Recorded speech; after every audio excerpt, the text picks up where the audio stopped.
ya tenemos la experiencia, por lo menos a nivel de intenciones de la CELAC. Ahora que México fue en el pasado reciente presidente pro tempore de la CELAC, propuso justamente una especie de intentona de Unión Europea.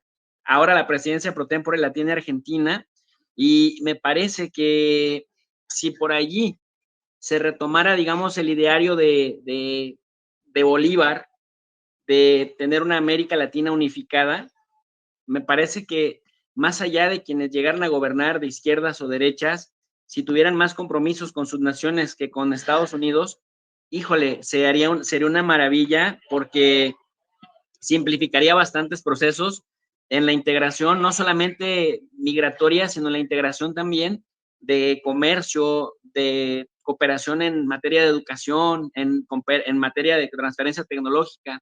Sería muy costoso y tardado, pero me parece que el resultado bien vale la pena una apuesta por ello, porque finalmente es más similar la realidad que vive un peruano con un ecuatoriano, con un mexicano, a la realidad que vivimos nosotros con algún estadounidense o con algún europeo. Entonces tenemos vidas paralelas más similares entre nosotros, lo cual nos facilitaría dicha integración. El problema es que tenemos élites arcaicas anquilosadas que responden más a los intereses ajenos que a los intereses de nuestras localidades. Entonces, sí se puede, me parece, hay intenciones, me parece, pero falta que esos deseos se vayan materializando y no sería ni corto ni fácil, pero creo que se puede. Si lo hicieron los europeos, que antes de la Unión Europea vivían en guerra, matándose permanentemente desde hace 10 siglos, y que tienen idiomas diferentes, seguramente nosotros también lo podemos lograr, aunque con mucha dificultad. Pero el resultado bien vale la pena. Bueno, por acá preguntaba alguien acerca de lo nuclear, el papel que juega lo nuclear. Lo nuclear nos lo han vendido como una energía verde, como una energía que con fines pacíficos eficientiza mucho el trabajo de la generación de energía eléctrica y también de la tecnología médica, sobre todo para detectar temas relacionados con diferentes tipos de cánceres, rayos X, etcétera, etcétera. Sin embargo, es todavía bastante costosa, tan costosa, no solamente por la generación, sino por los protocolos de cuidado que se requieren para evitar accidentes como el ocurrido en Fukushima o en Chernobyl, en Ucrania. Pero sí, efectivamente, me parece que es una opción que en el mediano y largo plazo se va a estar trabajando todavía más.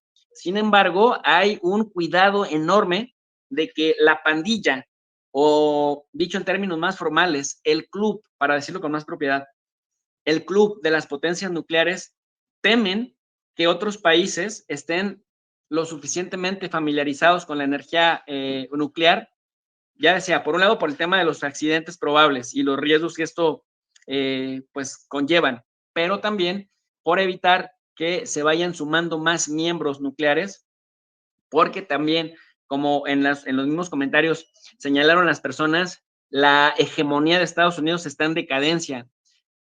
Por un lado, está en decadencia, sí, porque han surgido otros jugadores también muy importantes como China, por ejemplo, en lo comercial, o como Rusia en lo militar, pero también la India en lo tecnológico, y que ya no es tan fácil, meterle presión a Rusia para evitar que invada Ucrania, por ejemplo, o que intervenga en Siria para combatir al Daesh, o en el caso, por ejemplo, de China, que ya no es tan fácil que le evite comerciar con quien quiera y que China siga creciendo comercialmente, o como la India, que por más que la presionaron a la India, los de Estados Unidos, para que dejaran solo a Rusia y no le compraran gas y petróleo, dice la India, bueno, yo volteo a ver a mi pueblo con unas carencias impresionantes, porque aunque tienen, no sé, 200 millones de personas que han salido de la pobreza, pues todavía les quedan como 1.100 millones de personas.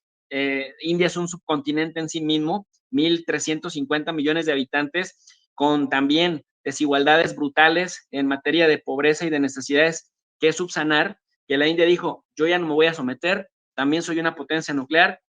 De acuerdo a las proyecciones del Fondo Monetario Internacional, para 2022, la India va a cerrar su crecimiento en un 7%, mientras que el resto del mundo estamos hablando, Estados Unidos, por ejemplo, a 2.3%, México 2.4%, pero en promedio América Latina va a crecer a 1.3%. India va a crecer, de acuerdo a proyecciones del Fondo Monetario Internacional, a 7%. Entonces, desde lo tecnológico como desde lo económico, también se está convirtiendo en otro polo con muchas necesidades todavía, pero que ya no es tan fácil que Estados Unidos le marque la direccional de hacia dónde debe ir. Entonces, ¿qué nos está explicando esto? La decadencia propia de Estados Unidos, sí, pero también el que están surgiendo otros actores que se han decidido, sin romper abruptamente el sistema, a empoderarse, a crecer y a tener algo que pueda también significar una gran pérdida para el hegemón en caso de que lo deje de tener. Por eso me parece que América Latina tiene una gran oportunidad. América Latina ha demostrado algo en el tema de Rusia y Ucrania que no lo pudo demostrar Europa, ¿no? Que Estados Unidos no puede obligar a los países en América Latina a condenar, por ejemplo, a Rusia, no puede condenar ni arriesgarse a que México, Brasil o Argentina se ofrezcan de estados pivote de Rusia en la región, y por eso Estados Unidos les tolera ciertas cosas, porque ya ustedes lo vieron en la Asamblea General de la Organización de Estados Americanos, en la OEA, que tiene bastantes problemas, sobre todo de funcionalidad y de operatividad, porque ha perdido los propios principios con los que fue fundada, que por lo menos, aunque no es un sujeto decisor, sí se convirtió en un foro cuyas circunstancias llegan, por lo menos a nivel de noticias, a los demás países. Y ustedes vieron que recientemente estuvo ahí Volodymyr Zelensky dando un discurso para cabildear que de manera unánime el continente americano condenara a Rusia. Y sin embargo, México, Brasil y Argentina se negaron. Y Estados Unidos volteó a ver a estos tres países y dijeron, oigan, necesitamos unanimidad. Y le dijeron, sí, pero somos países soberanos, tenemos relaciones bilaterales que no nos gustaría estropear. Y bueno, si no quieres no quieres estropear tus relaciones con nosotros, no te metas en ciertas cosas. Miren, y con esto cerraría. Hay un pensador mexicano, ya falleció él, experto en política exterior de México, que se llamaba Mario Ojeda. Lo que voy a decir a continuación aplica para la relación bilateral México-Estados Unidos, pero creo que si lo ampliamos un poco más, también podría aplicar para América Latina. Mario Ojeda, en Límites y Alcances de la Política Exterior Mexicana, en los años 70, publicado este libro por el Fondo de Cultura Económica, decía,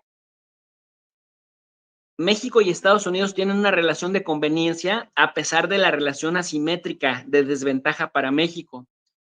Estados Unidos interviene y obliga a México a hacer cosas, y México cede, en aquellos asuntos que son de vital importancia para Estados Unidos, pero que solo son importantes para México. Pero a cambio, le respeta decisiones que son vitales para México, de extrema importancia, aunque sean importantes para Estados Unidos. La relación de conveniencia está entonces en que no echan a perder todo lo demás comercialmente porque haya asuntos en los que no están de acuerdo. Y creo que la analogía se puede expandir hacia el resto de América Latina porque los dos ejemplos concretos que alguien me podría preguntar, oye, profe, ¿cómo en qué? Danos un ejemplo. Bueno, en el tema del terrorismo, para Estados Unidos es vital. México cede porque para México es importante, pero no es vital el terrorismo. Sin embargo, Estados Unidos en su legislación lo ha elevado a que sea vital. Entonces, México coopera, coadyuva, cede, incluso en algunas circunstancias, pero entiende que eso le da un margen de negociación en otros temas que son de vital importancia para México. Por ejemplo, y por eso lo traigo a colación, el principio de no intervención en asuntos de otros gobiernos.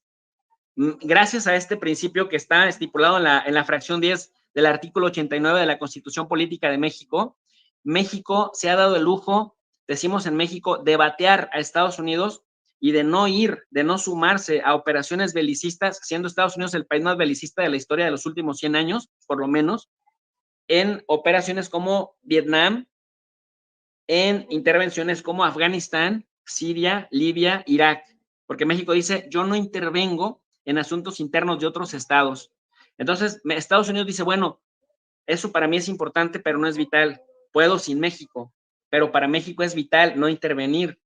Y sobre todo porque la gente nos pondríamos así si hay un gobierno mexicano intervencionista que llegara a mandar un pelotón, entonces, o un batallón. Entonces, prácticamente esta analogía puede aplicar para el resto de América Latina, solo que cada país de América Latina necesita encontrar su margen de negociación frente a Estados Unidos y plantarse con mucha firmeza, porque de lo contrario, realmente nuestros vecinos del norte, como decimos en México coloquialmente, no tienen llenadera. Y si no se les para un freno, no se les pone un alto, terminan apoderándose de la agenda hasta para ir al baño, dicho sea de paso.